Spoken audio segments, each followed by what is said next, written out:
సీఎంగా రేవంత్ రెడ్డి ప్రమాణ స్వీకారానికి ఎల్బీ స్టేడియంలో అన్ని ఏర్పాట్లు చేస్తున్నామని సెంట్రల్ జోన్ డీసీపీ శ్రీనివాస్ అన్నారు. ఎలాంటి అనుమానాలకు తావు లేకుండా భారీ బందోబస్తు ఏర్పాటు చేస్తున్నామన్నారు. ప్రమాణ స్వీకారోత్సవం సజావుగా సాగేందుకు చూసుకుంటున్నామని శ్రీనివాస్తో మా correspondent Likhitha face to face.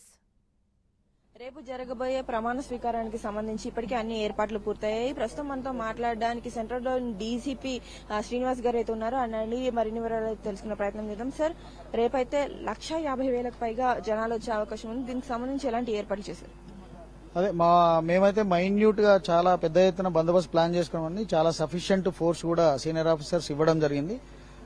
DG గారు, మళ్ళీ తర్వాత సిపి గారు, ఇంకా మా అడిషనల్ సిపి మాన్ సారు, వీళ్ళందరూ కూడా చాలా మైన్యూట్ గా ఒక 5 hours మొత్తం కూడా అరౌండ్ ద స్టేడియం తిరిగేసి అన్ని కూడా మైన్యూట్ గా చూడడం జరిగింది.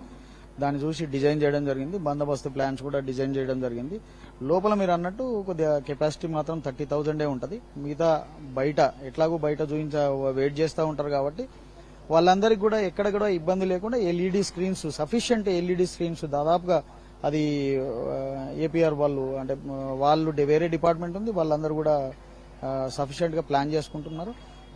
వివిధ డిపార్ట్మెంట్స్ సంబంధించి సిఎస్ మేడం పొద్దున్నే కోఆర్డినేషన్ మీటింగ్ పెట్టినారు. ఏ డిపార్ట్మెంట్ కు సంబంధించి వాళ్ళకు నిర్దిష్టమైన ప్రణాళిక ఇవ్వడం జరిగిందో, ఎవరు కూడా వచ్చిన వాళ్ళకు కూడా ఏమన్నా కించిత్ ప్రాబ్లం రాకుండా కూడా వైద్యపరమైనటువంటి ప్రాబ్లం వచ్చినా గానీ ఇమీడియట్ గా ఒక 4 అంబులెన్స్ కూడా పెట్టడం జరిగింది.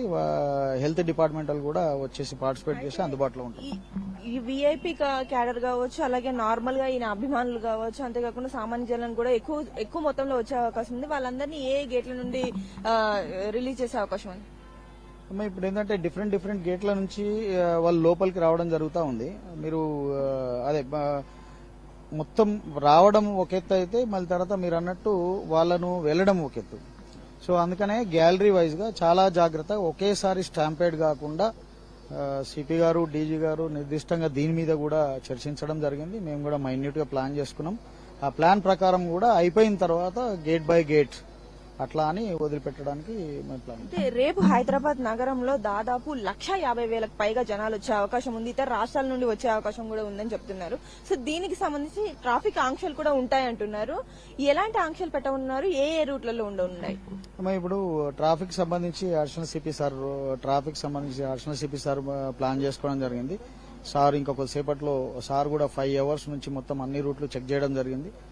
చెక్ చేసి ఏ రూట్ లో ఎన్ని బస్సులు వస్తా ఉన్నాయి, ఎన్ని పార్కింగ్ ప్లేసెస్ అలాట్ చేయడం జరిగింది, ఎక్కడికి వచ్చిన తర్వాత వాళ్ళని వదిలిపెట్టేసిన తర్వాత ఏ బస్సు ఏ పార్కింగ్ ఏరియాలకు వెళ్లాలా అనేది కూడా చాలా క్రిస్టల్ క్లియర్ గా ప్లాన్ చేసుకోవడం జరిగింది. దాన్ని బట్టి మీకు ట్రాఫిక్ అడ్వైజరీ ఒక 2-3 గంటల్లో వస్తుంది. కేవలం ఈ ట్రాఫిక్ కి సంబంధించే కాకుండా ఎక్కువ మొత్తంలో మహిళలు కూడా వచ్చే అవకాశం ఉంది కాబట్టి షీ టీమ్స్ ని ఎన్ని ఏర్పాటు చేయాలని, షీ టీమ్స్ వైజ్ గా ఎలా ఉండబోతుంది? ఇప్పుడు ఇది ఒక ఉత్సాహభరితమైనటువంటి వాతావరణము, అందరూ కూడా సంతోషంగా వాలంటరీగా రావడం జరుగుతుంది. మీరు అన్నట్టు పెద్ద ఎత్తున మహిళలు కూడా వస్తారని చెప్పేసి ఒక ఇన్ఫర్మేషన్ ఉంది. దానికి తగ్గట్టు కూడా మా సీనియర్ ఆఫీసర్ అందరూ కూడా ప్లాన్ చేయడం జరిగింది. షీ టీమ్స్ ఉన్నాయి, వాళ్ళందరూ కూడా సివిల్ డ్రెస్ లో ఉంటారు. మా స్ట్రెంత్ కూడా బయట పక్క కమిషనరేట్ నుంచి కూడా మనం తీసుకొని వాళ్ళను పర్ఫెక్ట్ గా ఎక్కడెక్కడ ప్లాన్ చేసుకోవాలని చెప్పి 100% గా ఎక్కడ కూడా ఇబ్బంది లేకుండా ప్లాన్ చేసుకోవడం జరిగింది. ఏర్పాట్లను చేయడంతో పాటు షీ టీమ్స్ ను కూడా ఏర్పాటు చేస్తున్నారు. అంతేకాకుండా పార్టీ క్యాడర్ కూడా కొంతవరకు వాలంటీర్స్ ని కూడా ఏర్పాటు చేయడం అయితే జరుగుతుందని ఇక్కడ చెప్పడం జరుగుతుంది. ఇది ప్రస్తుతం ఇక్కడ ఉన్న అప్డేట్స్. కెమెరా పర్సన్ విల్సన్ తో లిఖిత, బీఆర్కే న్యూస్, హైదరాబాద్. సమస్యలను నూతన సీఎం దృష్టికి తీసుకువెళ్తామంటున్నారు వేణుగోపాల్ రెడ్డి. జర్నలిస్టుల సమస్యలు పరిష్కారం అవుతాయనే నమ్మకం ఉందని తెలంగాణ జర్నలిస్టుల అధ్యయన వేదిక అధ్యక్షుడు వేణుగోపాల్ రెడ్డి అన్నారు. గత ప్రభుత్వం జర్నలిస్టుల సమస్యలు పరిష్కరించడంలో విఫలమైందన్న వేణుగోపాల్ రెడ్డితో మా correspondent Lakshminarayana face to face. Revanth Reddy Telangana ముఖ్యమంత్రిగా రేపు ప్రమాణ స్వీకారం చేయబోతున్నారు. ప్రస్తుతం ఎల్బీ స్టేడియంలో ఏర్పాట్లన్నీ జరుగుతూ ఉన్నాయి. తెలంగాణ జర్నలిస్టుల అధ్యయన వేదిక అధ్యక్షుడు వేణుగోపాల్ రెడ్డి మనతో ఉన్నారు. ఆయనతో మాట్లాడదాం. వేణుగోపాల్ గారు, ఏం చెప్తారు? కాంగ్రెస్ వచ్చింది, మీ ఎఫర్ట్ కూడా ఉంది. తెలంగాణ జర్నలిస్టుల అధ్యయన వేదిక తరఫున అనేక చర్చలు పెట్టారు. రేవంత్ రెడ్డి రేపు ప్రమాణ స్వీకారం చేయబోతున్నారు, ఏం చెప్తారు మీరు? ఒకటి, ఇప్పుడు ప్రభుత్వం పోయి కొత్త ప్రభుత్వం రాబోతున్నది, మార్పు జరుగుతున్నది. సో ప్రజలందరూ కూడా మార్పు జరగాలని కోరుకున్నారు, అదే జరిగింది. సో దీనికి కారణాలు ఏంటి ఇవన్నీ కన్నా కూడా ఇవాళ కొత్త ప్రభుత్వం కొలువుదీరుతున్న సందర్భంగా ఏదైతే రేవంత్ రెడ్డి గారు ముఖ్యమంత్రిగా అవుతున్నారో వీళ్ళు ఇచ్చిన గ్యారంటీస్ కానీ మేనిఫెస్టోలో కానీ ఏదైతే ప్రజలకు హామీలు ఇచ్చారో ఇవన్నీ కూడా ఇంప్లిమెంట్ చేయడానికి ప్రభుత్వం ప్రయత్నం చేయాలి. మరొక వైపు గత ప్రభుత్వాలు చేసిన తప్పులు మళ్ళీ చేయకుండా చాలా అంటే ప్రజాకర్షణ పాలనగా కొనసాగాలని చెప్పి కోరుకుంటాం. ఎందుకంటే ఈ కేసీఆర్ గారి ప్రభుత్వంలో అనేక అంశాలు అంటే అభివృద్ధి అనే అంశం కన్నా కూడా స్వేచ్ఛ సమానత్వం లేదు, ప్రజాస్వామ్యబద్ధంగా పాలన లేదు అని చెప్పి. ఎందుకంటే 9 సంవత్సరాలు ఉంటే సెక్రటరియట్కే దాదాపు 5-6 సంవత్సరాలు సెక్రటరియట్కే రాలేదు. సో సెక్రటరియట్కి రాకుండా పాలన ఎవరైనా కొనసాగిస్తారా? సో ఇటువంటి పాలన కొనసాగించారు కాబట్టి ఇలా ప్రజలు ఇంటికి పంపారు. సో కాబట్టి వీటన్నిటిని దృష్టిలో పెట్టుకొని రాబోయే ప్రభుత్వం తప్పకుండా అన్ని అంశాలను దృష్టిలో పెట్టుకొని ప్రధానంగా ప్రజా సంఘాలను కానీ అందరినీ కలిసే ప్రయత్నం చేయాలనేది మా యొక్క విజ్ఞప్తి. గత ప్రభుత్వంలో జర్నలిస్టులు అనేక సమస్యలు ఎదుర్కొన్నారు, చివరికి సెక్రటరియట్ కూడా రానివని పరిస్థితి. ఇవాళ రేపు ఎట్లా ఉండబోతుంది అనుకుంటున్నారు మీరు? ఇప్పుడు ఒకటి సెక్రటరియట్లకు జర్నలిస్టులను అలౌ చేయకుండా ప్రభుత్వం అయితే నిషేధించింది వాస్తవం గత ప్రభుత్వం. ఈ ప్రభుత్వం కనీసము సెక్రటరియట్లోకి ఓకే మీరు మీడియా పాయింట్ ఎక్కడ పెడతారు ఏంటి అనేది పక్కకు పెట్టండి, కనీసం ఎవరిని సెక్రటరియట్లకు అలౌ చేయాలి ఎట్లా అలౌ చేయాలని ఒక విధానం ఒక పాలసీ తయారు చేయండి.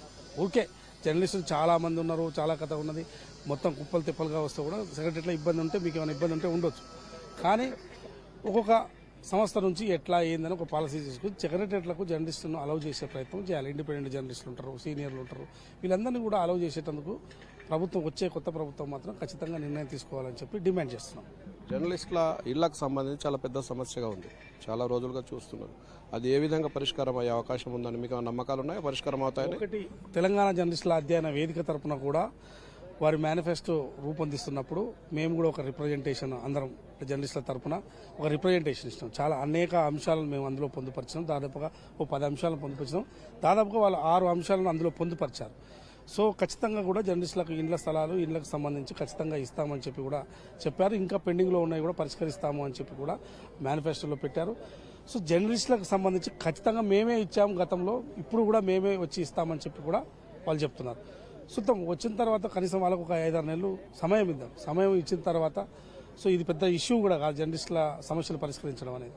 సో ఖచ్చితంగా చేస్తారని నేనైతే ఆశిస్తున్నాను. మీరు రెగ్యులర్గా అంటే అధ్యయన వేదిక ద్వారా కార్యక్రమాలు చేస్తుంటారా? ప్రభుత్వంలో ఏమైనా పాలు పంచుకునే అవకాశం ఉందా? ఒకటి మనం తెలంగాణ జర్నలిస్టుల అధ్యయన వేదికగా ఇన్ని రోజులు పనిచేసినాం కాబట్టి దాదాపు 3 సంవత్సరాలు పనిచేసినాము. సో అనేక దాదాపు 50 మీటింగ్లు కూడా నిర్వహించినాము. రౌండ్ టేబుల్ సమస్యలు చర్చా కార్యక్రమాలు అవన్నీ కార్యక్రమాలు నిర్వహించాము. డెఫినెట్గా ఇప్పుడు ఇలా ప్రతిపక్షమే ప్రభుత్వానికి 6 నెలలు సమయం ఇస్తామని చెప్తుంది. సో అధ్యయన వేదికగా మనం కూడా సమయం ఇవ్వాలి కదా, తప్పదు కదా. సో వెంటనే మీద పడి మీరు ఏంటి అది అని ప్రశ్నించడానికి అయితే లేదు కదా. సో డెఫినెట్గా 6 నెలల తర్వాత ఏంటి ఎట్లా అనేది మనము అడగడానికి అవకాశం ఉంటుంది. ప్రభుత్వంలో భాగస్వామ్యమా లేదా అనేది అది మన చేతిలో కాదు కదా, మన చేతుల పని కాదు కదా. థ్యాంక్ యూ వేణుగోపాల్ రెడ్డి గారు. ఇది వేణుగోపాల్ రెడ్డి చెప్తున్న పరిస్థితి. ఖచ్చితంగా మంచి పరిపాలన తెలంగాణ రాబోతుంది అంటున్నారు వేణుగోపాల్ రెడ్డి. కెమెరామెన్ విల్సన్తో లక్ష్మీనారాయణ, హైదరాబాద్.